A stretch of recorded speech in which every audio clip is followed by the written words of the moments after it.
Une compagnie phare de la danse au Québec qui célébrait l'an dernier son 40e anniversaire sera de passage chez nous cette saison.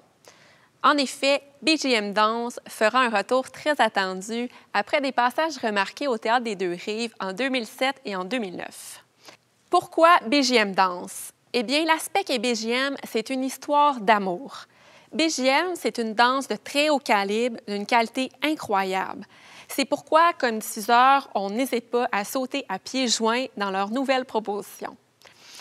Dans ce spectacle, on vous propose de voyager à travers 3 univers complètement différents. Un programme de 3 pièces qui témoigne bien de la volonté du directeur artistique Louis Robitaille de dénicher les meilleurs chorégraphes autant sur la scène nationale qu'internationale. Il a réuni pour nous une brochette de 3 chorégraphes, dont le Canadien d'origine chinoise Wen Weiwang. La pièce de groupe Nightbox propose une incursion au cœur de l'ambiance urbaine des boîtes de nuit. C'est une œuvre énergétique qui alterne les tableaux d'ensemble, les duos, les trios. Une proposition au rythme frénétique et au jeu de lumière vraiment remarquable. Ensuite, on vous propose Closer du chorégraphe Benjamin Millepied. C'est un duo qui nous transporte dans l'histoire passionnée d'un couple. Benjamin Millepied, c'est l'ancien danseur étoile du New York Ballet City.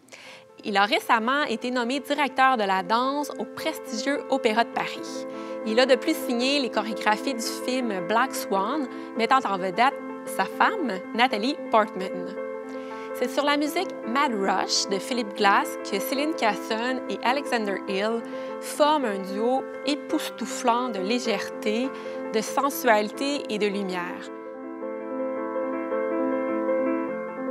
On termine avec la pièce Harry, qui est chorégraphiée par l'étoile montante israélo-américaine Barak Marshall. Ce génie de la danse a créé pour BGM une œuvre phénoménale qui va parfaitement avec le dynamisme de la compagnie.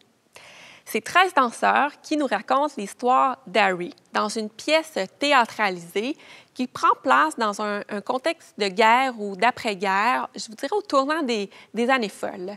C'est une pièce de groupe qui est réglée au quart de tour et qui, comme spectateur, soulève chez nous une joyeuse nostalgie. En fait, on se laisse bercer par des airs de jazz, de folklore israélien, de joyaux de Maria Callas et des Angel Sisters.